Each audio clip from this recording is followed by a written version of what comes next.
I have to admit, I didn't expect this. My car was working intermittently.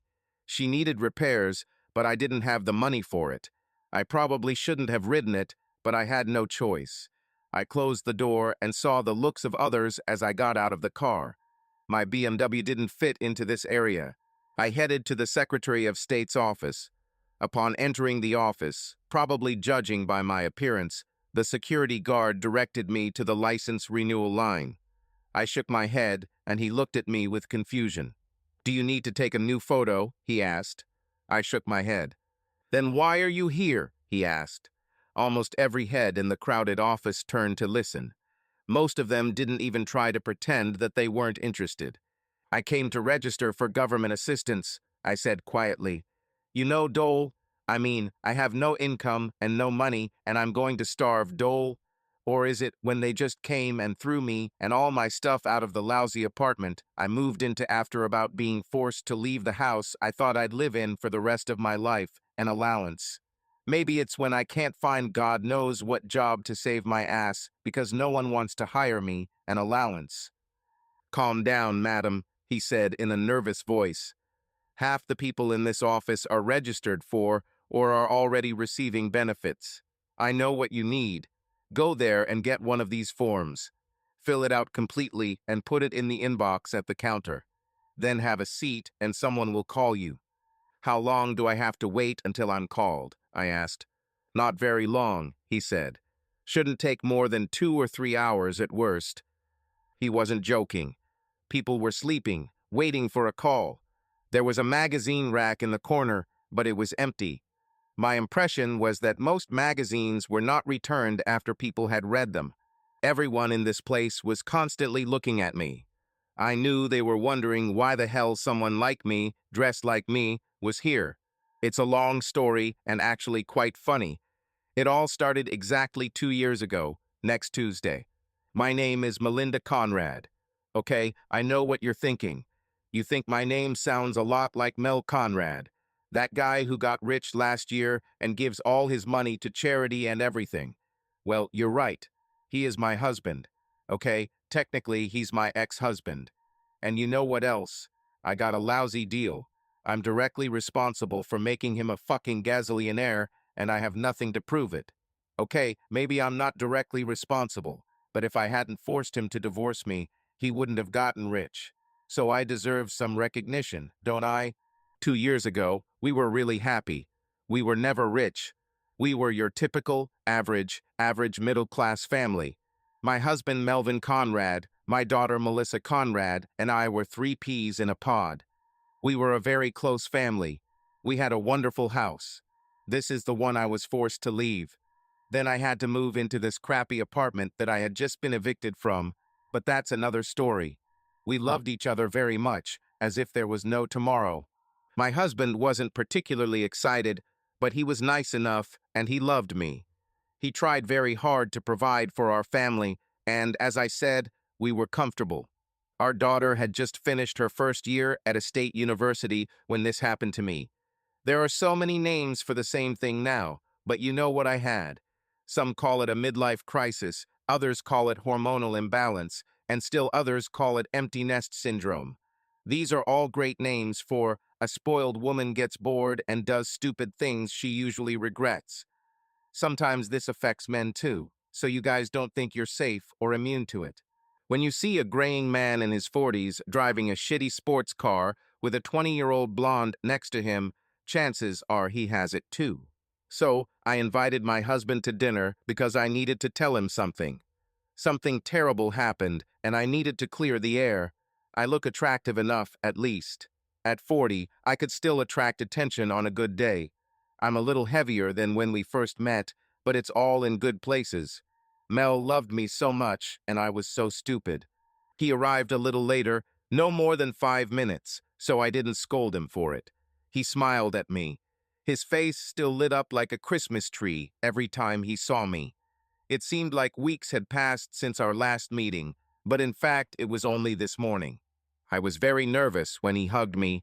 I had butterflies in my stomach then. Something told me I was making a huge mistake. He sat down opposite me. His expression was one of absolute happiness. I was sure he thought it was good.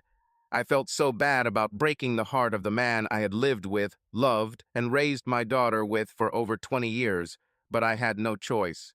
It was him or my luck. "How was your day, dear?" he asked.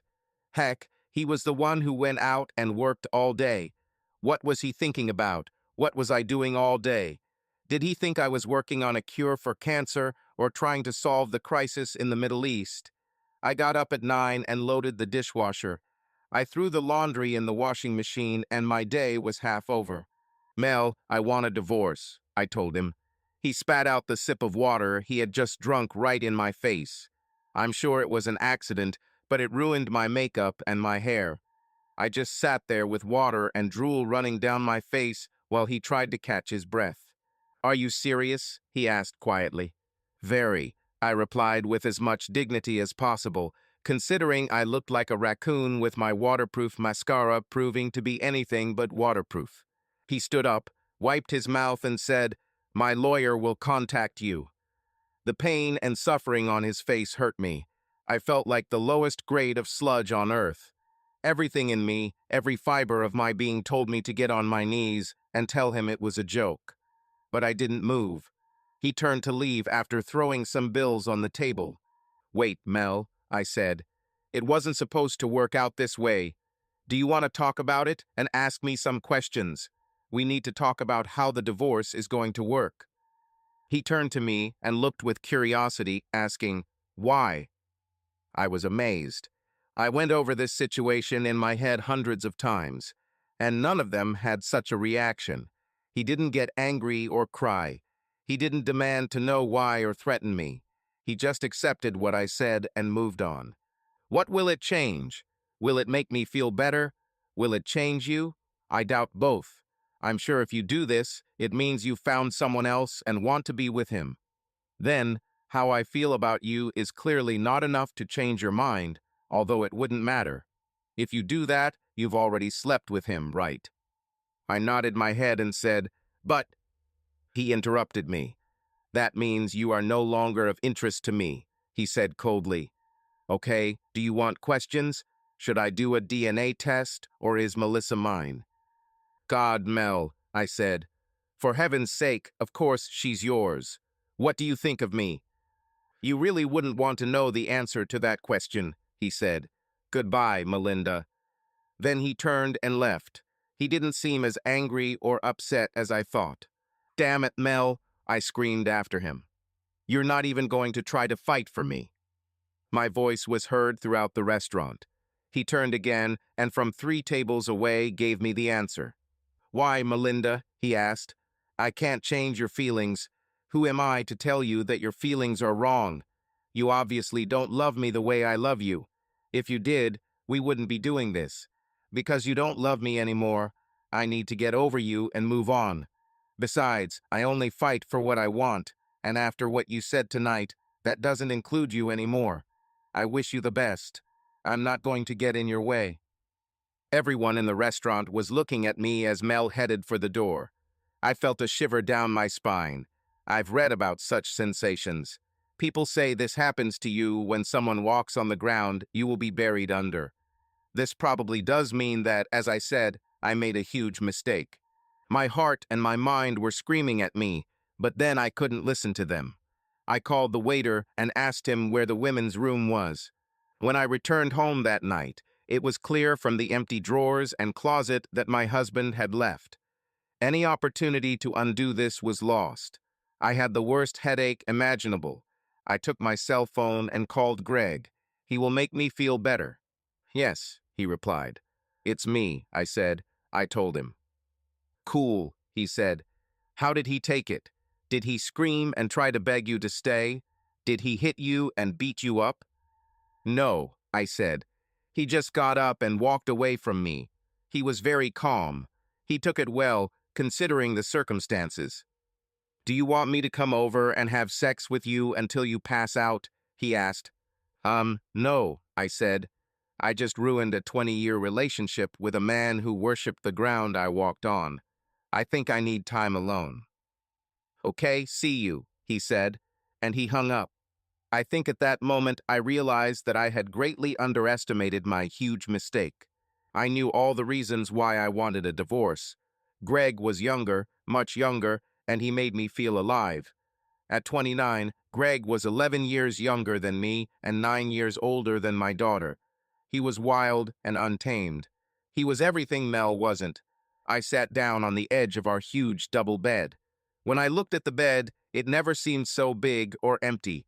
I poured myself a glass of wine and thought about the new direction my life would now take. Somewhere around midnight, tossing and turning and unable to sleep, I pulled out one of our old photo albums and flipped through the pages, recalling 22 years of memories with Mel. The next morning it was worse. I woke up and wondered why I would even get up. I sat at the table and just watched as a cup of my favorite coffee turned into a thick liquid at room temperature. I don't know why I didn't move, but I had no reason to do anything. I kept replaying my conversation in the restaurant with Mel the night before and the conversation with Greg in my head. Mel started the evening looking at me as if the sun was shining out of my ass. By the end of the evening, he looked at me completely differently. He looked at me the same way he would a problem or project at work, as if I was just one more problem that needed to be solved in order to get to the end of his day. And Greg completely failed. What he should have done was offer to just come and hug me or be with me. When someone experiences great emotional loss, they need to know that someone cares about them. I knew Greg was young, so I was lenient with him. Teaching him to become the man I thought he could be was a big part of the excitement. I knew I had hurt Mel badly. This is what bothered me so much. But I was sure that he would get better eventually. Who am I kidding? I knew he would be unhappy without me. But at that time, I was only thinking about my feelings. My service life is over. Damn, I gave this man the best years of my life. We have done our part to continue the family line. We raised a child. Our duty to society is over. It was time to have fun. I wanted to be happy, but I didn't want to wait until my golden years. Why not be happy while I'm still young enough to know what happiness is? I woke up in my hotel room the next morning after she told me. At first, I didn't know where I was. The room was dark and the sheets smelled different. They smelled antiseptic, like medicine, so they were probably clean enough. They didn't smell like the smell that is the culmination of weeks of washing with any suitable soap, or traces of bodily fluids, gases, sex, tears, and spilled food that someone tried to clean from them. In other words, they didn't smell like love. I sat up in bed and remembered where I was and why I was here before I completely lost my head and reached for her. My mind remembered that she wouldn't be here, but my body and my heart still missed her. Negative. I reminded myself and steeled myself for what I had to do. I had a lot to do before I could allow myself to sink into the depression that I knew would inevitably come. I was thinking about calling work today and just staying here to whine. But sooner or later I have to go outside, and today was as good a day as any. Before I turned on the light and broke the blanket of darkness that I had thrown over myself to keep my tears hidden, I made a list of things to do for the day. I needed to call a lawyer. The guy I usually dealt with didn't do divorce or family law. Perhaps he could recommend someone. I needed to find a more permanent place to live. I was probably leaning towards either giving Melinda the house or selling it. Whatever option was best for me, I didn't see the point in making any decisions based on Melinda's needs or convenience. I needed to call my daughter to make sure she could always reach me. I wasn't going to make her choose between me and her, but I also wanted her to know that I still wanted to be as big a part of her life as she would allow. I needed to separate Melinda and I financially. I'll let the judge and lawyers work it out, but I wasn't going to give her a penny more than I had to. With that in mind, I needed to make sure my assets remained mine. We also had some social obligations that I needed to tactfully inquire about. I didn't intend to become a recluse, but I really didn't want to see anyone or try to go out and become some kind of parody of myself, pretending everything was fine while the pieces of my wounded heart said otherwise. With this in mind, I called my father-in-law to talk about the barbecue we were supposed to go to the weekend of their anniversary. "Hi, Bob," I said when he answered the phone. "Mel, "How are you?" he asked. "You're still bringing Dos Equis, aren't you?" "Bob, this is exactly what I'm calling to talk about," I said. "I'd really like to wish you and Jean a happy anniversary. Your marriage is something I wish I could have had at your age. But I can't make it on Saturday, so I was hoping you'd let me take you out on Friday night instead." "Stuck at work, huh?" he said. "I remember those days. Don't let it get you down, Mel. So we're going to have a double date, huh? I haven't been on one in years. Sounds like fun. Maybe you'll let me do a few dances with your wife. I've always liked young women." "Bob, it'll just be me and you two. I'm not dating anyone right now. But if this makes things awkward for you, just tell me and I'll send you a gift or something," I said. "Mel, what the hell is going on?" he asked. "Your voice hasn't sounded the same since you started that damn call." "Bob, your daughter asked me to have dinner with her last night," I said. "During dinner, she told me that she wants a divorce. She has found someone else and wants to be with him." "What?" he shouted. "What did she do? Something else must have happened. Did you do something to her? Did you cheat on her?" "No, sir," I said quietly. "Mel, I'll call you back. I need—" he began. "Please, Bob, I don't want to cause problems. I'm sure she'll tell you when the time comes," I said. "I don't want to distract you or mar the occasion in any way. What we should be celebrating now is that you and Jean have lived together for 45 years. We should honor those who were able to overcome everything and not be divided over those who couldn't. I'll call you next week and we can talk. I just didn't want you or Jean to think that I didn't appreciate what you two built." One thing done, I thought as I dialed Melissa's daughter's number. Luckily for me, she wasn't on the phone. I could have called her on her cell phone, but I really didn't want to talk to her. I simply left my mobile number and said that she could contact me there or at her work number. Another call, and I was recommended a divorce lawyer. The woman on the phone sounded ominous, but agreed to meet me later in the morning.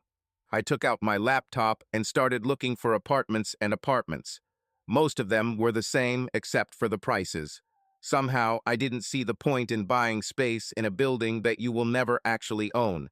I'll probably end up wanting to buy another house, so renting was an okay option. Hell, I could even buy out Melinda's share of our house. I took a quick shower and dressed in my usual business attire. I didn't really like ties, but I could wear a sweater and jacket better than most. I decided to also think about getting a gym membership. Ultimately, I would probably want to start improving the property if I was going to try to get another woman interested in taking a chance on me. I went outside, and for the first time since Melinda shocked me yesterday, I smiled. There was a woman with a little boy in the hotel parking lot. She had a hard time getting him away from my Mustang. There were three things that made me smile every time I looked at them. My wife, Melinda, was the first. My daughter, Melissa, was second. The last one was my '09 Mustang GT. It never failed. Every time I looked at this car, I just smiled and shook my head. It reminded me of the time when I was a kid, rolling my Hot Wheels cars across our living room floor. Commuting to work has always been a pleasure, and today was no exception. It was a chance to focus on something other than how bad I felt at the moment. I walked into my office, and my assistant Joyce pounced on me like a hound on a fox. "Melinda already called you twice this morning," she said. "She says she can't reach your cell phone." "Joyce, have a seat," I said, motioning for her to sit in my seat at my desk. She sat down and smiled widely. "Have you finally realized that I am the reason for your success and decided to reward me fairly?" she asked. Joyce was my friend in addition to being my assistant. We worked together for so long that it was almost like a kinship. "Joyce, remember the dinner I was in a hurry to leave last night?" I asked. She nodded. "Someone must have had fun last night," she said. "If anyone had fun last night, it certainly wasn't me," I said. "All I got was a kick in the teeth. Melinda told me she wanted a divorce." Joyce looked at me and read through my pretense. "That bastard," she said. "You probably didn't even know about it, did you?" I shook my head. Joyce stood up and pushed me into a chair. She massaged my shoulders, trying to express her sympathy. "If you need anything, just let me know," she said. "For now, I'm not asking you to lie. Can you just tell her the truth? Tell her I'm not taking her calls," I said. Joyce looked at me and nodded. I saw that she wanted to ask more. Everyone always wants to know the details. But she saw that I didn't want to talk about it. She was kind and smart enough not to put pressure on me. Before lunch, I grabbed a folder and put copies of all our financial documents in it. I left the office and went to meet with the lawyer. Her office was not what I expected. I thought it would be a large office building and that it would house all or most of a large law firm. I was wrong on both counts. It was a small one-story office, part of a shopping center. On one side of her office was a small medical center. On the other side is a branch of Fredericks of Hollywood. Further down the mall, there was a liquor store. All businesses seemed to be thriving. At first glance, the combination of business types seemed strange until I thought about it more.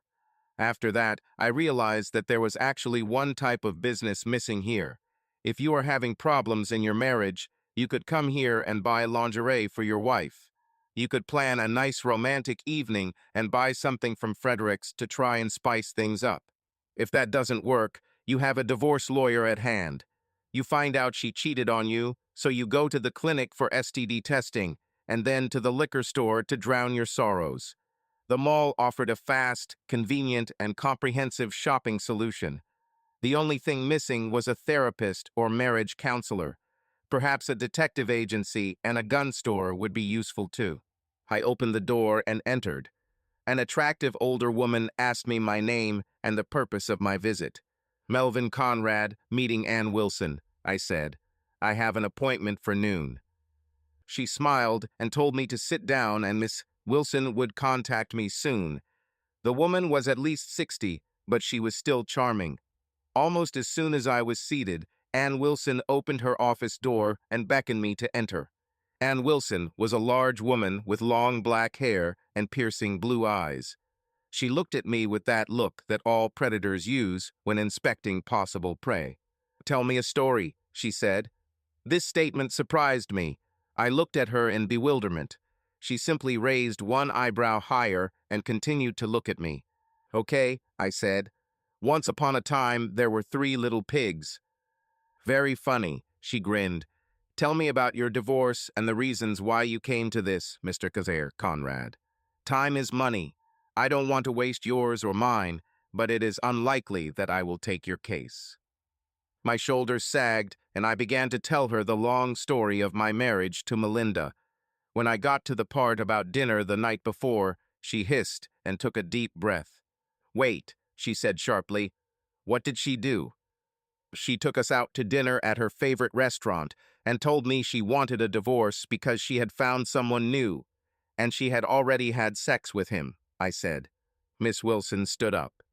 "Have you ever cheated on her?" she asked, leaning over and looking at me carefully. "Never, ma'am," I said. "Have you ever hit her?" she asked. "Okay, forget it. You just don't seem like that type." "What did you do when she told you that?" There wasn't really anything I could do, ma'am. I left money on the table for her dinner if she decided to eat. Then I went home. I packed my things and checked into the hotel," I said. Miss Wilson shook her head. "It wasn't the smartest decision. Your leaving will probably give her temporary housing rights until we can reach an agreement. Is the house in your name, her name, or both?" she asked, quickly writing something down on a legal pad. "In my name," I said. "Melinda doesn't work outside the home." "Then why the hell did you leave?" she asked, shaking her head. "You're just as bad as women, damn it." She threw the notebook across the room and looked at me. For a moment, I felt like my third-grade teacher was trying to get me to memorize my multiplication tables. That feeling of, damn, how many times do we have to repeat this? She seemed to expect me to know the ins and outs of divorce laws and procedures. I stood up, and she turned her head sharply to look at me with the same fierce gaze. "Where are you going?" she asked sharply. "Well, I thought you didn't want to take my case because I did everything wrong," I said. Suddenly, her gaze softened, and she pressed a button on her desk. She spoke into the intercom and told her assistant, who was also her aunt, to bring the cart. A lovely older woman walked into the office with a cart full of coffee and fresh donuts. Miss Wilson poured herself a cup and took 2 donuts. I also drank a cup of black coffee. "You didn't do anything wrong, Mr. Kaiser Conrad," she said. "That's why I'm so angry. I don't usually represent men in divorce cases because they're usually at fault. A typical scenario involves a man who has cheated on his wife multiple times, usually with some trophy woman. When his wife can't take it anymore if she can't bear this, he tries to rob her during the divorce, leaving her without money and a roof over her head. I've built a reputation for getting the best deal for my clients in divorce, so now I have a lot of men trying to use me to get a better deal when I don't think they deserve it. Why the hell should they have theirs? Cake and eat it too. If they cheat and ruin the marriage, they have to pay for it. You have provided for this woman your entire life. You have provided her with a good life and home, judging by your address and the fact that your daughter is in college. After reviewing your financial records, I see that you have been a good provider. And lastly, not a very good actor, Mr. Paul Conrad. You're trying to act like everything's fine, but I can see it's destroyed you, and you're just trying to keep moving. Hell, you're not even angry yet, and the pain hasn't set in yet. What scares me the most is that you don't even try to resist what she wants. She says she wants a divorce. You didn't even force her to apply. You did it because she asked. She is the one who cheats, but you go home and move out of the house you worked hard for instead of telling her to leave. She should move in with her lover or her parents if they are still alive. Mr. Boss Conrad, I will definitely take your case. Someone needs to protect you, even if only to prevent you from giving her everything you have. We spent the rest of the day sorting through my financial records and assessing the value of our assets to determine the best path forward for me. There were several times when Miss Wilson just looked at me like I was stupid and asked questions like, "So, you want to just give her the house while you pay the mortgage? In other words, you want to pay for her to live there. Who is she having sex with?" "Well, probably not," I said. But the meaning of her words began to dawn on me. "Why are you giving her almost all your savings?" she asked. "Well, she'll need money to live," I said. "She doesn't have a job. It's just money. I can always earn more." I thought Miss Wilson was going to hit me. "She didn't work because she spent most of her life sitting on her butt while you provided for her. She has a college degree so she can get a job. She's someone who wanted a change in her life. Let's give it to her. I think we should get a 6,040 division of the property in your favor. We will pay her child support for 6 months, no longer. All other assets should be divided equally, including the house, and your 401k will remain yours," she said. I left the office feeling overwhelmed. I had no idea that everything would be so difficult. Wilson gave me the contact information for a good real estate agency to list the house for sale. She felt it would be best to put the house on the market right away. Usually, the woman was allowed to stay in the house until the children reached adulthood. Our daughter already lived on campus, so there was no need to delay the sale. And since I didn't need Melinda's consent to sell the house, the sooner I put it on the market, the sooner this will all be over. I walked back to the office and saw Melinda's car in the parking lot when I pulled up. I saw her get out of the car, so I drove away. I still wasn't ready to talk to her. When I woke up this morning, I felt terrible about how things turned out between Mel and me. I decided that maybe I should just talk to Mel about it. I needed to let him know that I didn't mean to offend him. I just wanted to move on with my life. I tried to call him, but he didn't answer his mobile. I tried to call his office, and Joyce initially told me he wasn't there yet. I realized that I was stupid. Mel never came to the office early. He always told me that every moment away from me was torture, so sitting in the office when he could be with me was pointless. I called back after 9 in the morning and asked Joyce if he had arrived. Finally, she told me that he was there, but was not taking calls from me. It was difficult for me to digest this. "Is he really busy, Joyce?" I asked. "No busier than usual. she said. Actually, I don't think he's that busy. Then can I talk to him? I asked. In all the years Joyce worked for Mel, I never heard her behave or speak in any way inappropriately. I've seen her talk to difficult clients and remain calm even after someone else would have hung up long ago. Damn it, Melinda, she screamed. He doesn't want to talk to you. What did you expect? You ripped his heart out, and now you want to talk. If you ask me, he's happy to get rid of you. Don't call here again. Then she hung up. I didn't even consider the possibility that Mel might be unhappy. He seemed fine last night, but actually it was good for both of us. The fact that he didn't want to talk to me hurt me.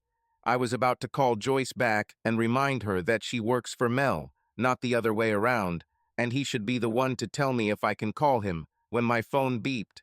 I had another call. I answered the phone and heard my mother's voice. "Melinda, what the hell is going on between you two?" she asked. "What do you mean, Mom?" I asked. "Your father says you and Mel are having problems," she said. "Do I need to come there and sort it out?" "There's nothing that needs to be taken apart, Mom," I said. "Melissa's grown up now, and I just feel like I need to move on. I'm young enough to do something else with my life. I'm bored. I need to spread my wings and fly." "Melinda, you actually mean spread your legs and have sex, don't you?" she asked. I was shocked. I had never heard my mother use such language. "Melinda, do you remember my sister, your Aunt Katie?" she asked. I just muttered to let her know I heard her. "When Katie was about your age, she started spreading her legs for the milkman. Her husband eventually found out and beat the milkman to a pulp. He forced Katie to sleep in the basement on a cot for a year." "Mom, what does this have to do with me?" I asked. "Tell Mel that your father and I will buy him a bunk for you," she said. "Mom, that's not true," I said. "Mal and I will both be happier." "This man loves you," she said sharply. She snapped. "You will never find anyone else who will love you so much. Your father said he sounded like he was barely staying afloat. How could you do this to someone who took care of you most of your life?" "Mom, he can handle this," I said. Then she started muttering to herself about stupid children and hung up. I began to realize that everyone was trying to make me look bad, simply because I wanted to get out of a bad situation. What was I supposed to do? Donate my happiness on the altar of St. Chalk? To hell with this idea, I moved on. It was Friday. That evening, I was planning to go out with Greg. I was excited because for the first time I didn't have to hide. No more sneaking around, having sex in cars, or getting laid whenever we can get together. But I wanted to settle this issue with Mel, so I decided to go to him. The security guards in the building did not let me in. I smelled Joyce's hands there. As soon as I got back into my car, Mel's Mustang pulled into the parking lot. I got out of the car and waved to him. He pulled out of the parking lot and drove away. I was so used to the fact that he was happy to see me at any time that I just sat there in shock. I went home to get ready for the date. I showered and used my favorite bath scents and perfumes. I wanted to drive Greg crazy. I put on a dress that I liked. It was a very rich blue color that looked really good against my long brown hair and blue eyes. I had worn the dress for a long time, but it still suited me well. Maybe not as good as when I was 30, but they never complained to me. I spent a lot of time on my hair and makeup. I wanted Greg to be really proud to have me on his arm. I had to let people know that there was a reason he was with me and not some hot 25-year-old guy. I had just finished brushing my hair when the door slammed. A lot of things came to my mind. I thought maybe Mel was back, and I got angry. I got up from the dressing table and went to see who it was. "Mom, are you fucking crazy?" my daughter Melissa screamed. She walked up the stairs and looked at me like I was crazy. "Where is my father?" Judging by the expression on her face, you would have thought that I had killed him. I, I, I don't know, Lissa," I stammered. We ended up having a big argument about what I was doing. Why the hell did everyone think I was making a mistake? "Don't talk to me like that, young lady," I shouted at her. I needed to take back control of the situation. "I am your mother, and you should treat me with some respect. If you can't do that, then maybe you shouldn't come to my house or expect me to continue paying for your education. Mom, if you acted like you deserved respect, I would give it to you. Right now, I think your hormones are out of balance, and you are ruining your life. If I didn't love you and didn't want the best for you, I would just let you piss in the wind. On the other hand, this is also my house, and Dad pays for it, not you. Dad also pays for my education, not you. Just as I was preparing to respond to her words, the doorbell rang. She walked to the door and opened it. She looked at Greg as if he had just arrived from Mars. "Can I help you?" she asked. "I'm Greg, baby," he said. "Who's Greg, baby?" she asked, looking at him strangely. "What kind of name is Greg, baby?" "Mom, you're kidding, right?" she asked. "I need to take you to the doctor." "Come in, Greg," I said, looking past her. "And who is this cute creature?" Greg asked. He hadn't taken his eyes off Melissa since he arrived. "Greg Martin, meet my daughter Melissa Conrad," I said. Greg extended his hand to Melissa. "Don't worry, Fonzie," she snapped. "You won't be here long. Mom, can I talk to you upstairs?" She grabbed my hand and pulled me up the stairs. "You can't be serious," she said. "What is he, 25? "He's 29, I said. "What does he do for a living?" she asked. I didn't really know, so I shrugged. "Melissa, we can talk about all this later," I said. "When I get home from our date, we'll sit down and talk about all this." "Mom, I won't be here," she said. "I'm not going to stay in this house until you come to your senses or Dad decides to move back." Then she left, slamming the door. I went downstairs, determined not to let her ruin my evening. "Where are we going, Greg?" I asked. Greg's car wouldn't start. On the way to my house, he had to start the car twice, so I drove us. We ended up in a dirty club where he wanted to go. He danced with me once, as well as with many other people, including a couple of times when he danced with two other male friends. He didn't introduce me to any of his friends. My dress was ruined when someone spilled beer on it. When we left, I had no money left. I took us home. Greg arrived, and we spent the rest of the evening having sex. This was different from the first few times. It wasn't as good, even though he did the same thing. We were doing it 3 times. Each time the next morning, I awoke early and found Greg moving his things into my house. "We'll be very happy, babe," he said. I was a little angry because he didn't ask my permission to move, but when I thought about it, I realized that all couples go through these little arguments and disagreements. I told him about my parents' barbecue, and he said he wouldn't go. This was the beginning of our first quarrel. I couldn't believe how bad the day had gone. Maybe it's because I compared him to Mel. It was unfair to both of them. Just when I thought things couldn't get any worse, Mel showed up. I heard the rumble of his car and realized it was him. I ran down the stairs to try to prevent a confrontation. I saw the two of them standing on the porch and talking. Mel then turned and left before I could talk to him.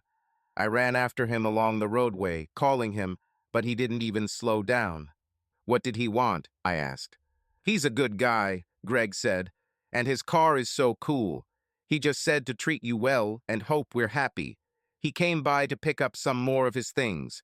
Said he came now because he thought we'd be at your parents' place by now.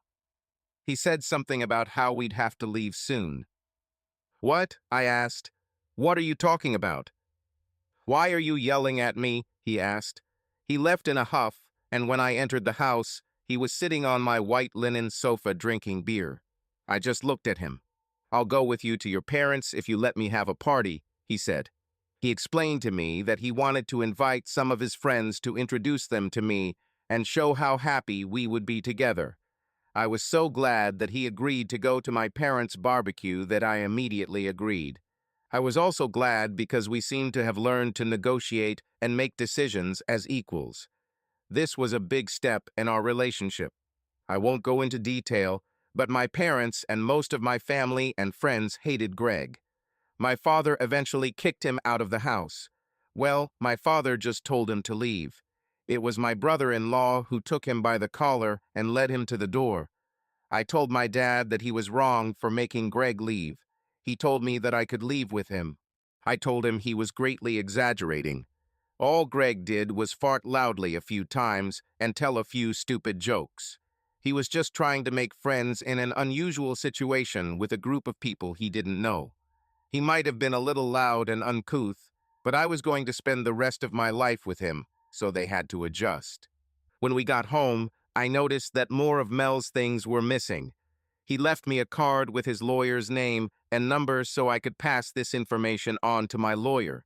I didn't have a lawyer yet. Greg and I stayed home Saturday night. He invited a few people over, and they sat around playing games on the gaming system he connected to my TV. I was alone most of the evening until they left. Then Greg and I had sex, and he fell asleep. On Monday, I woke up and asked Greg if he had to go to work or something. I wanted some time to clean the house. It hadn't been this messy since Melissa was a teenager and had a party. Then I found out that Greg was between jobs, or in other words, unemployed. The doorbell rang and Greg answered. "This is for you, baby," he shouted.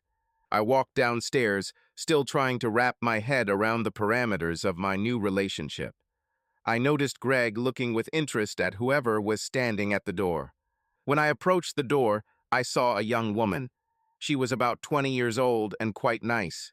She had one of those thin briefcases at her feet and a folder in her hands. She was chewing gum and looked bored.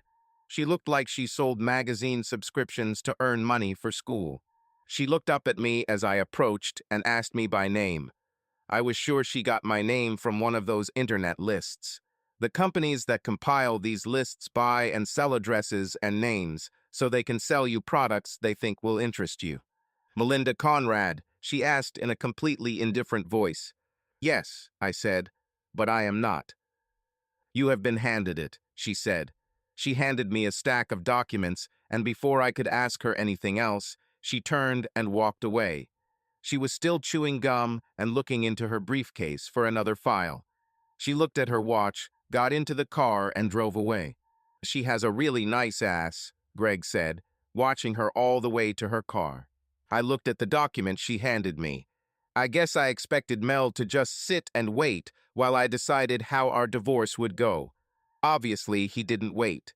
The card he left yesterday with information about his lawyer was still upstairs. He was moving forward with the divorce while I was beginning to doubt whether I really wanted him. In addition to the divorce papers, there was a notice that Mel was selling our house as part of the divorce settlement. I had 30 days to find a new place to live or make other arrangements. There were also details about how, if I wanted, I could buy out Mel's share of our current home. Mel proposed divorce due to irreconcilable differences. There was no provision for child support because Melissa was over 18 years of age. He intended to continue supporting her, but the documents indicated that her agreement would be separate from mine, and I would have to find out the details from her. I knew there would be no problems there. Mel loved his daughter. She'll probably be better off than me. He offered me a small alimony of 6 months and 40% of our savings and checking accounts. He took me out of his pension plan. If I do not accept this proposal, he will file for divorce due to my infidelity, to which I have already admitted. There is too much information to list everything. Since I was the one asking for a divorce, he also wasn't going to pay for my lawyer. This meant that my attorney fees would eat into any settlement I might have received. There was also the fact that, under the circumstances, Mel was as generous to me as possible in the matter of the house. He could have just kicked me out. When we first bought the house, my name wasn't on the mortgage because I didn't want it. We weren't sure we'd be able to pay our bills, and if we lost our house or had to file for bankruptcy, we decided that a good credit history for one of us might be helpful. Since the house was entirely in Mel's name, he could have just kicked me out, especially since I cheated on him and brought Greg to live in the house. As I was thinking about all this, I realized I had a problem. For over 20 years, Mel took care of every detail of our lives. He paid all the bills, took care of the mortgage, bought the cars, and did everything else. I wasn't sure I knew how to find a new place to live, let alone figure out how to pay for it. Mel also proved himself to be a gentleman by not draining our bank accounts. He took only 50% from both the savings and checking accounts. This meant that all the money in the accounts was not mine. If I spent more than 40% of my original total balance, I would have to pay it back. The big problem was at home. Our house was worth about $2,000. This meant that if the house sold for that amount, I would have received $80,000. But if I wanted to live in it, I would have to pay Mel $120,000. I wasn't sure I could get a mortgage or loan for that amount, especially since I had no work history and no credit history of my own. I also couldn't take out a loan against the property because, again, the house wasn't in my name, so I had no equity on paper. I needed to find the cheapest lawyer possible. I needed to talk to Mel to see if there was any way to work this out. Perhaps I could just give him the house in exchange for the right to live in it until I got back on my feet. It would also give me a few months to figure out what I want to do about the divorce. Mel and I really needed to talk. The problem was that he just didn't want to talk to me. I decided that I needed to find someone who could mediate for me.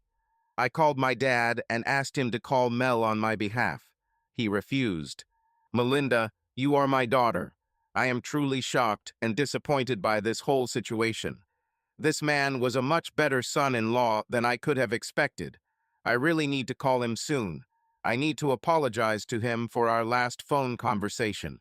He called me a couple days ago, trying to arrange a time to spend with your mother and I on our anniversary. I finally found out from him why he couldn't come to the barbecue. He didn't come because he didn't want there to be any drama or a distraction from our anniversary. I couldn't believe he was talking about what you did to him." I could hear my mother in the background.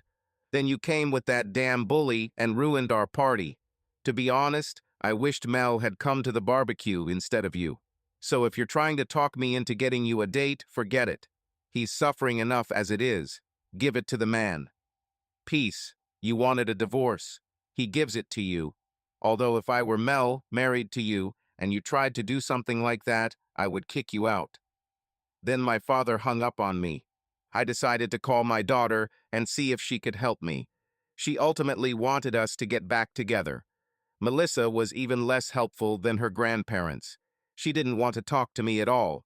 I called her cell phone several times, and each time the call went to voicemail. The third time I tried to call, she changed her answering machine greeting just for me. "Hi, this is Melissa. I can't take your call right now. Leave a message after the tone unless you're my ex-mother, in which case you shouldn't call or leave any messages because I don't want to hear from you. Bye."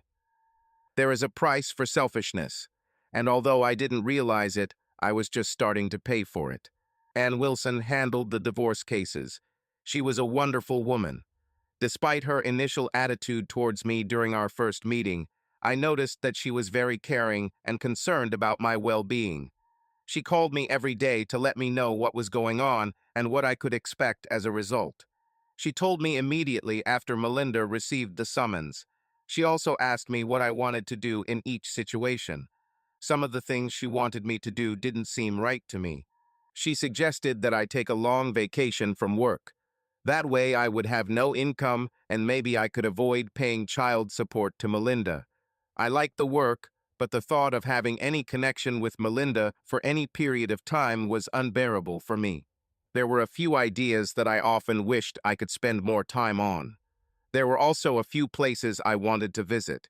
Maybe the idea of taking time off from work wasn't as bad as I originally thought. "Dad, this place is perfect. It's as big as a damn house. There are 3 bedrooms, and I love the pool outside. The workout room means you don't have to join the gym. I think you should take it," my friend said. "Daughter Melissa, I took Lissa to see a condo I was thinking about renting. I've already decided that I like this place." The monthly rent was high, but they had both semi-annual and annual leases. Now, a 6-month lease while I look for a house seemed ideal for me. Melissa has been wonderful these past few days. She lived with her grandparents to be close to me and commuted back and forth to school every other day. Without her support, I'm not sure I would have made it through. Joyce was wonderful too. She started caring about me, and although it was too early, She had already started trying to set me up with someone else. Just because you chose one apple with a worm doesn't mean you have to give up apples, she said. It will only take me 15 or 20 minutes to find someone you can be happy with. Over the past week, I have been suffering less. I wasn't as angry at Melinda, and in some ways, I could understand her point of view. If she really wasn't happy with me, she deserved to be with someone who could make her happy. My only complaint was the way she did it and the sloppy way she communicated it to me. For the years we spent together, I deserved better. I would probably have more respect for her if she came up to me and told me she was unhappy. Perhaps she could give me a chance to spice up our relationship and change our lives so that she could be happy.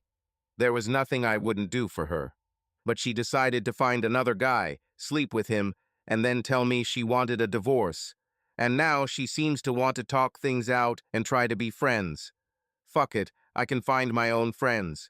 I called the manager of the complex and told him I would take the condo.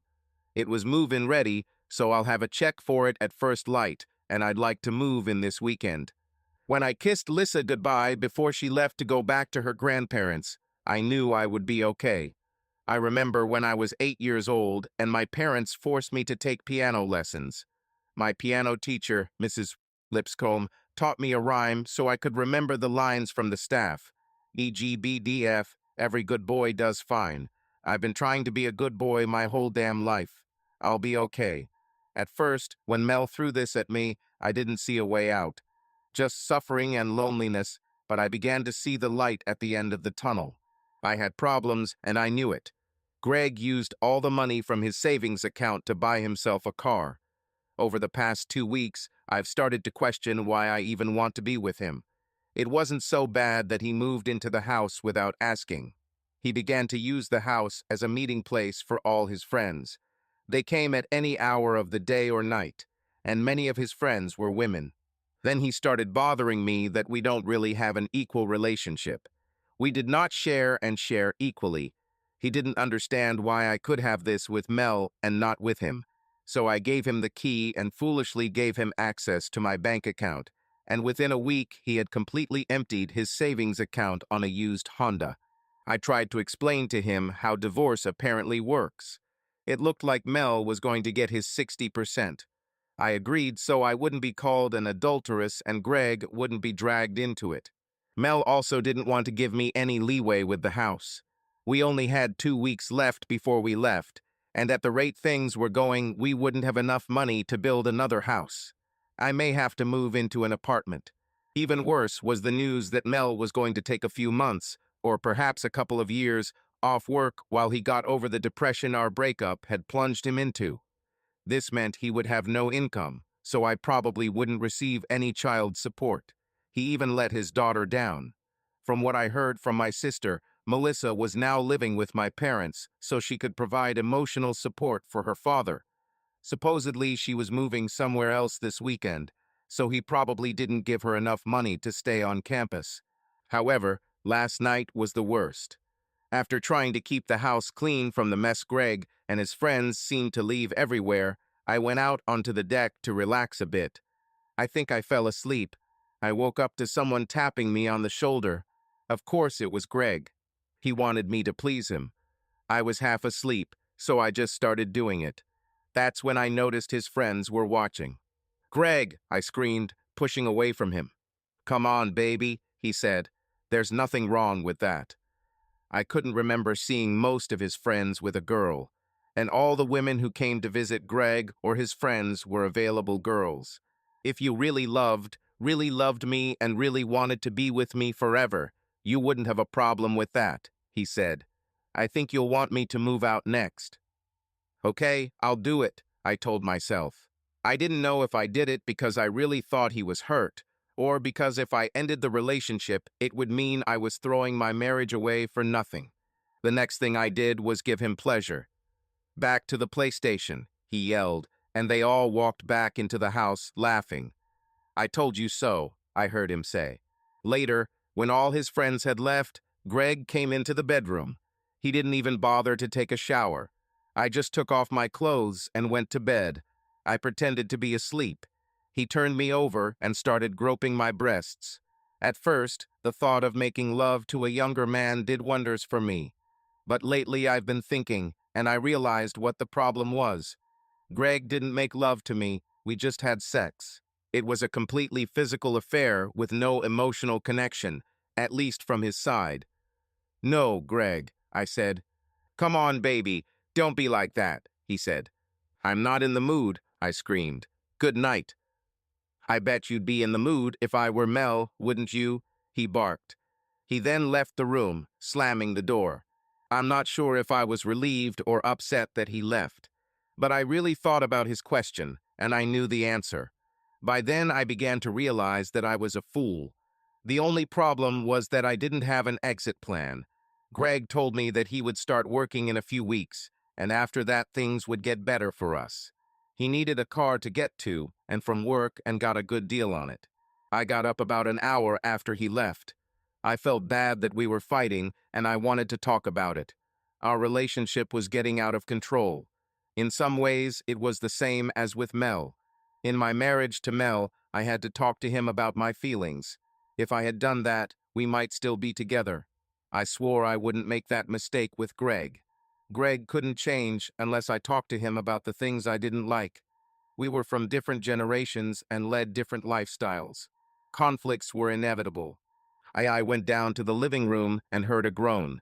It sounded like moaning. One of Greg's friends, God knows, had sex with some bitch in my house, I thought. When I walked into the room, I realized I was right, only it wasn't one of Greg's friends. There was a stocky blonde with glasses sitting on top of Greg. Greg lay back on the carpet with his hands behind his neck and just enjoyed it. The girl noticed me first. Her hand went up to her mouth and she stopped. "Don't stop, baby," Greg said. "He hasn't seen me yet." The girl pointed at me, and his gaze followed her outstretched finger. His eyes became larger and his face became pale. He quickly pulled out from under the girl and came up to me, still naked. "I know you're upset," he said, "but it's really your fault. If you had given me sex when I wanted it, this would never have happened." I didn't say a word. I just turned around and walked out onto my deck.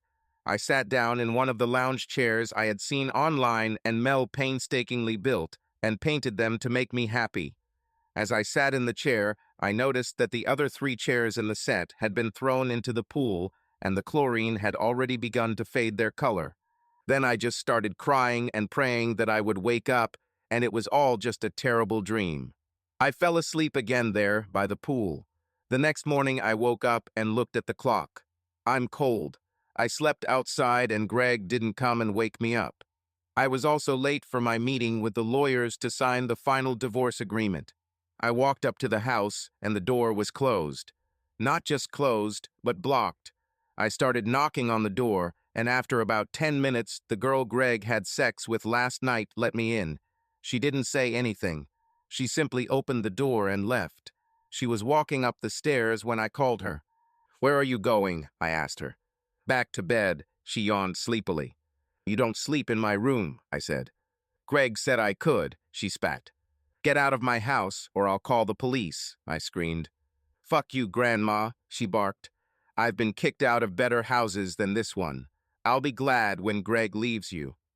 I quickly took a shower and changed into more or less decent clothes. I noticed that someone had gone through my purse and all my money was missing. I jumped in the car and drove to Mel's lawyer's office. The person who introduced me was also there. I sat through about half an hour of legal nonsense and signed the papers as I was told. "The divorce will be final in 90 days, Mel's lawyer said. "Wait," I asked. "Where is my husband?" "You don't have a husband anymore," said Mel's lawyer, who was a big, mean woman. "But I still have 90 days to change my mind, right?" I asked. I knew I didn't need 90 days. I didn't need 90 damn minutes. I wanted Mel to come home and help me kick those bastards out of our house. I was under the impression that I would have to talk to Mel, I said. "Maybe it's not too late to change everything." "Perhaps it's my fault," my lawyer said. "In 90% of cases, although it is not necessary, both parties are usually present in case something goes wrong. That doesn't mean he had to be here. It was just expected. He won't come, said Mel's lawyer. He signed the papers 3 days ago. He doesn't want anything to do with you anymore. He's not even in town right now. He went on a cruise with his daughter. They call it the Freedom Cruise. I think you know why. I sat and looked at the woman. She seemed to take great pleasure in seeing me suffer. But what if I changed my mind? I stammered. They both looked at me and shook their heads. I could see that none of this mattered to them. They started putting papers in folders and briefcases and mostly just ignored me. I want to talk to Mel, I screamed. I want my husband back. I got the impression that none of them cared what I wanted. I was sure the woman was trying her best not to laugh at me. I grabbed her by the shoulders. She looked at my lawyer as if asking him if he saw me grab her. I got the impression that if I hadn't let her go, I would have been hurt. So I quickly retreated and tried a different approach. You are a woman, I said. Don't you have any sympathy for me? I've made a huge mistake. Can't you help me? Why would I want this? She asked coldly. Besides, I can't provide the type of help you need. She loudly slammed her briefcase on the table and turned to me. I rarely deal with men's divorce cases, she began. I prefer to defend women who have been unfairly treated by their spouses. I made an exception in the case of your husband because when I first saw him, he was in such pain that he reminded me of some of the worst women I have represented. I'm just shocked by what you did to him. If I hadn't helped him get out of this state, he probably would have just given you all his money and his house just to get rid of you. But, I started, her face took on a harsher expression. But nothing, she interrupted sharply. Do you know how many women there are out there who are abused by their husbands? They are cheated on, beaten, robbed, and ignored. Most of these women would die to have the man you just screwed up in their lives. You put that poor man through hell. Now he's finally free of you and starting to move on. But things aren't going well for you with your fun boy, so you decide you want your husband back. So what, bitch? Life moves on. She turned around, grabbed her briefcase, and then waved me to leave her office because she was leaving too. 3 weeks after signing the divorce papers, Melissa and I returned from the cruise, and I started tinkering in my workshop. I remember it in the smallest detail. It was one of those moments that we just never forget. I don't know why I didn't think about this before. I had the idea to directly connect the servo controller to its own processor and sensor. I made 3 of them to test. The next day, I took one to one of my company's manufacturing plants. I worked with one of ours equipment repair technicians and connected it to a machine that was not working. That was great. My module gave the machine the ability to sense the proximity of objects around it and move to avoid them without having to program it. I thought I had found something worthwhile. I had a friend who worked in robotics. I gave him one of my modules as well. I returned home to finalize the remaining module I had, and within a few days I filed for my first patent. I was working with one of those companies that specialize in bringing your inventions to market, and things moved very quickly. Literally hundreds of companies wanted to license my patent, and even more were interested in purchasing pre-assembled modules. I had to hire a lawyer and an accountant. We created 2 small companies. One was involved in licensing my patent and everything else I came up with. Another was engaged in the production of modules. We outsourced the production work to a small local workshop that was struggling to make ends meet. My plan was to eventually buy the shop outright and keep the owner as manager. In less than 3 months, I had more money than I knew what to do with. Melissa and I moved into a house that was even larger than the one we shared with her mother. I lured Joyce away from my old company because I couldn't think of anyone I'd rather have as my assistant than her. Melissa also worked for me while continuing her studies. She began to think about changing her major from liberal arts to business. My father-in-law and mother-in-law, with whom I was still on good terms, were happy for our success. They called to invite us to Thanksgiving dinner. Bob told me I didn't have to worry, Melinda wouldn't be there. Ever since the fiasco at their anniversary when she brought that man, as they called Greg, She had no longer been welcome in their home. I agreed for both Melissa and me. After I hung up, I walked out to the pool where my daughter and a couple of her friends were sunbathing. Mel, just out of curiosity, have you heard from your mother lately? I asked. She got up and took me into the house, leaving her friends to sunbathe. Dad, she calls so often that I had to change our number, Melissa said. I don't know what's wrong with her. You gave her all this money. Hell, the money from selling the house alone should have allowed her to live fairly comfortably for 2 or 3 years while she looked for a job or went back to school. I don't know. What happened to her sanity? Now she lives in a crappy apartment downtown with Greg. Almost all her money is gone. I've heard terrible things about him and his friends from people I know at school who know them too. I looked at her seriously. Dad, hearing about this will only hurt you. Let's just live our lives. Besides, don't you have a date tonight? I smiled thinking about it. I was going on a third date with a woman I met on a cruise. Even though we got along great on the ship, it took me a long time to contact her after we returned home. Most of this was my fault. I just couldn't think of a reason to call her. Finally, right after I settled the patent matter, she called me. It turned out that my curious daughter was tired of seeing me sullenly wandering around the condo all day and called her. Melanie Fitzgerald was a widow. Her husband died in service 5 years ago, before we met on a cruise. One of the things that connected us was that we had both lost someone we loved deeply. It was great for both of us, and we slowly came out of our shells together.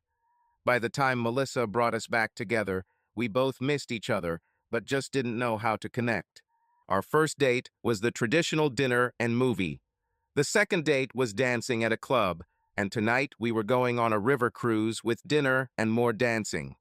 I hoped it would go as well as the first 2 dates. I especially enjoyed dancing with her. The sensations when she pressed against me told me that everything would be fine.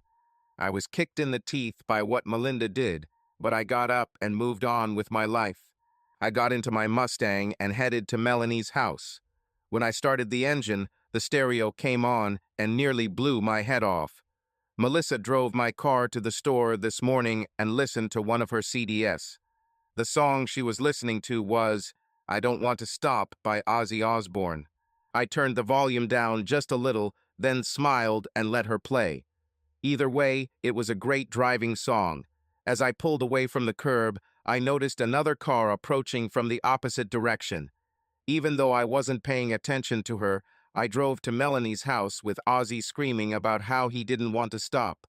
All my life I've been on the edge. I don't know what I'm doing. All I know is that I don't want to stop. Yeah, you and me, Ozzy, I thought.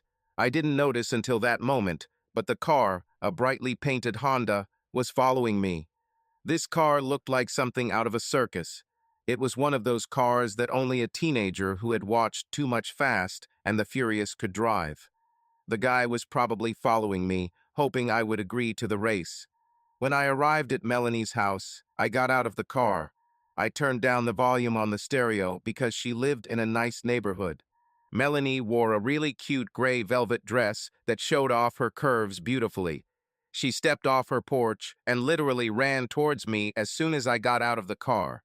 She hugged me tightly and even kissed me. This was our first real kiss. I'm so excited about it, she said. Come on, I said. We've been on much bigger and probably much nicer ships together. Not a ship, dear, she said. It's being with you. I've missed you. I haven't seen you in 2 days, and after what happened on our last date, I'm still a little emotional. I think we'll have to rethink our policy of not seeing each other too often during the week. Talking to you on the phone is great, but it's not enough. We both turned around when we heard the car doors slam behind us. Melinda got out of the clown Honda and quickly walked towards us. Get your hands off him, she screamed. I quickly stepped between Melanie and Melinda. Melanie Fitzgerald, this is my ex-wife, Melinda Harris, I said. This is Melinda Conrad, Melinda answered sharply. Can I talk to you, Mel? She asked. We have nothing to talk about, I said. I met all the terms of our divorce. You didn't get your alimony last week because your alimony ended 2 months ago. I was kind enough to send you one extra check last month, but that's it. There's nothing else between us. So if you'll excuse us. Mel, we will always have a connection. We have a daughter together, she said. Melissa is a grown woman, I said. Your relationship with her is none of my business. I cannot and will not try to influence her one way or another. But Mel, what if I made a mistake? She asked. Then you pick up the pieces and move on with your life, just like I had to, I said. I made a mistake. I chose the wrong woman to fall in love with. And it came back to bite me 20 years later. For a while, I didn't think I could handle it. But now my life is great again. You can get your life back together, too. Mel, we need to talk. There are a lot of things I need to tell you, she said. And I don't like the idea of you dating someone until we sort this out. I didn't like the idea of you sleeping with someone while we were still married, but it didn't seem to bother you. So what I do now that we're divorced is none of your business, Melinda. We have nothing to talk about. I opened the door and helped Melanie into her seat. Then I got into the car and drove away, leaving Melinda standing there. 2 weeks later, I was sitting at my desk thinking about an important problem. I wasn't sure if I was pushing things too fast with Melanie. What we had was great, but I wanted more. The door opened, and there she was. When I saw her walk into the office and walk towards me with that big, beautiful smile, I quickly tried to hide the papers I was working on under my desk. This was one of the problems I had. Melanie made me feel so special every time I saw her. It was as if seeing me just made her day. That was never the case with Melinda. Everything I did for Melinda, she took for granted. She never valued anything. Maybe this is what led to our separation the most. Well, that and her cheating with that guy. Are you trying to hide your adult movie from me, honey? Melanie asked, still smiling. You know what you don't need. Show me what you're so interested in. Whatever it is, I'll try it for you. Melanie had this way of just melting me. So when she leaned over and pulled out the papers I was trying to hide, I just let her take them. She looked at them, and what I was looking at came to her. I thought her smile was bright before, but it got even brighter. Mel, did you watch this for me? For us? She asked. I nodded. Do you really want me? She asked. I nodded again. She started crying and threw herself at me. My office chair couldn't withstand the impact and toppled over, scattering us both onto the floor. The noise attracted Joyce, who ran into the office and found us on the floor, hugging each other. I don't want to interrupt, but you should see this. Joyce chuckled. She led us both through the outer office and into the conference room. We looked into the lobby where about 20 people were applying to work with us. Some were office workers or secretaries. Others were interviewing for jobs in my censor shop. Look, said Joyce. She pointed at Greg. HR flagged him because he claimed to be your friend. Well, in a way he is, I laughed. If it weren't for him, I'd still be married to Melinda. Should they hire him? She asked. Hell no, I said. Come on, Mel, let's go buy a ring. It all came to a head soon after I ran into my husband and that woman. I could barely hold on when I saw them together. He was still the same shy, caring man I fell in love with, the one I took for granted. But he seemed to glow. He was really happy. I could tell it even from the loud music he was listening to in that damn Mustang. And her body language was intimidating. She couldn't wait for him to even come to her door. How stupid can you be? Doesn't she know not to let a guy think you're too eager to see him? You lose your advantage this way. Before his car even stopped, she ran out of the house and attacked him. She rubbed against my husband like a cat in heat, and the dress she wore told me about her plans. This dress hugged every curve of her body. It was almost like it hugged every curve of Melvin's body. I could tell she intended to get him into bed as soon as she could. I approached them, deciding to separate them. I had to get him away from this woman before it was too late. In the morning, I decided to return it. I'll also have to get rid of Greg. What did I even see in him? I guess I was just a stupid, bored woman who thought she deserved better and thought her life was at a dead end. I threw away the best part of my life. After the first time I caught Greg cheating, I let him convince me that it was my fault for denying him sex. It just opened the floodgates. Greg now brought women home at least a couple of times a week. He said that we have an open relationship. He reminded me that when we first met, I was still having sex with Mel. He didn't seem to think that the fact that I was married to Mel mattered. Sex with Greg simply became an obligation. I think it was just the excitement of the newness that made it something special in the beginning. The final straw was last night after he finished with me. I noticed that one of his friends was watching us. Greg wasn't embarrassed or shocked and didn't even try to cover for me. "Do you want to try?" he asked. Before the man could answer, I stood up and got dressed. I left my apartment and went to my parents' house. It took some time, but I convinced them to let me in. I told them the whole story, and they let me stay the night. While I was there, I noticed that new photographs had appeared on the mantelpiece. "These were made for Thanksgiving," my mom said as I looked at them. One of the photographs hit me in the heart. It was a photo of everyone at my parents' house for Thanksgiving dinner. At the center of the group of friends and family was a subgroup. Between my parents were Mel and this woman. Melissa was between them. They all hugged Melissa and were cheek to cheek. Mel and Mel are together again. They were all smiling and clearly having a good time. It was just like the photo we took when our family was together. It seems like my husband and daughter just found someone to replace me without any second thought. Even my own parents preferred their company to mine. Tears rolled down my cheeks as I looked at the photo. Everything in me screamed to throw this damn photo against the wall or into the fire.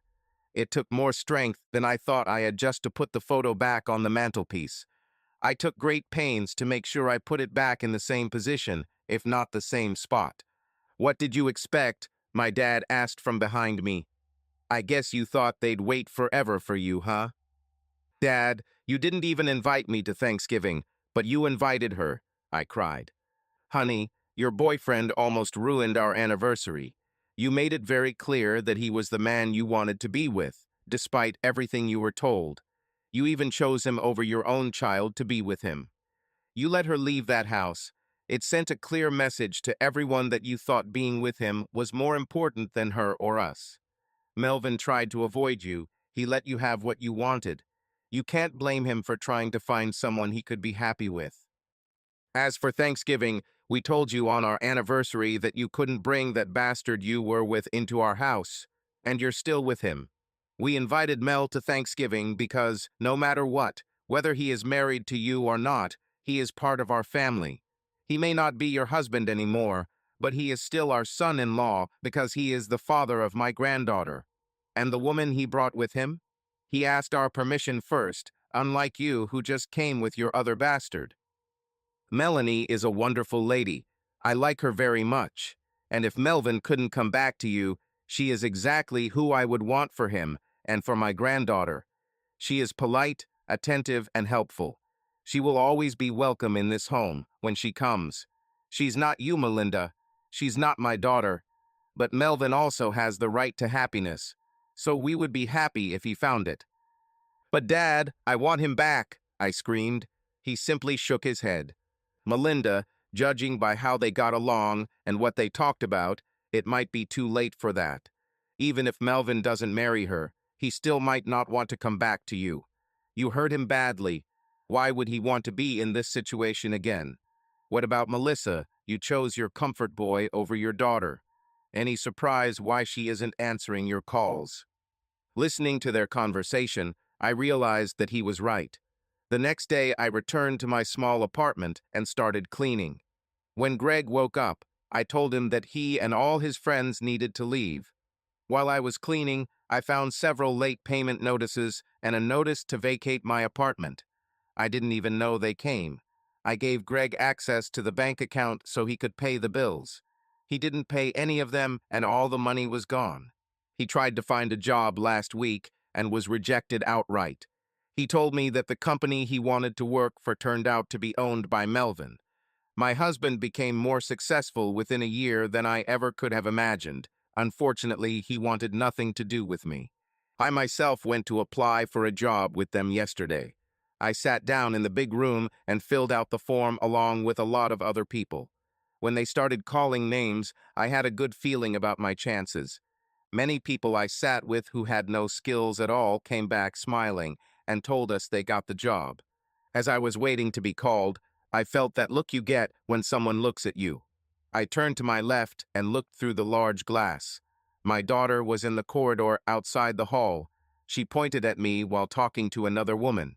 The woman nodded several times and entered the hall where I was sitting. She walked over to the people who were conducting the interviews, and they sorted through their papers. The man at the desk immediately called me even though my number wasn't even next, and they called me by name. I walked into the interview room and sat down in front of the table. 3 people were sitting behind him. 2 of them were women. I felt even more confident in my chances. I was sure my daughter had pushed me forward in line, and who knows what could have happened if we had all worked together. Perhaps I would have my family back. "You have no work history," said one of the women at the table. She didn't ask a question, but simply stated what she saw on my resume. "Well, in a way, I have," I said. "I've been married for over 20 years to the man you all work for." "Mr. Conrad doesn't believe in nepotism," the man said. Both women shook their heads. "You also have no skills," said the other woman.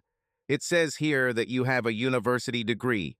Which university did you get your degree from, and what is it?" Melvin and I met in college," I said.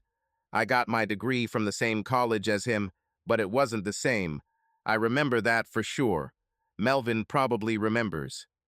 "Thank you very much for coming this morning," the first woman said again. She stood up and extended her hand to me for a handshake. "Did I get the job?" I asked. "When do I start? What will I do? Will I work with my husband and daughter?" "We still have a lot of people to interview before we make a final decision on any position," the man said. "Someone will contact you anyway." He also stood up and extended his hand to me. I got the impression that what they said was just politeness. What they really meant was, "Don't call us, we'll get back to you."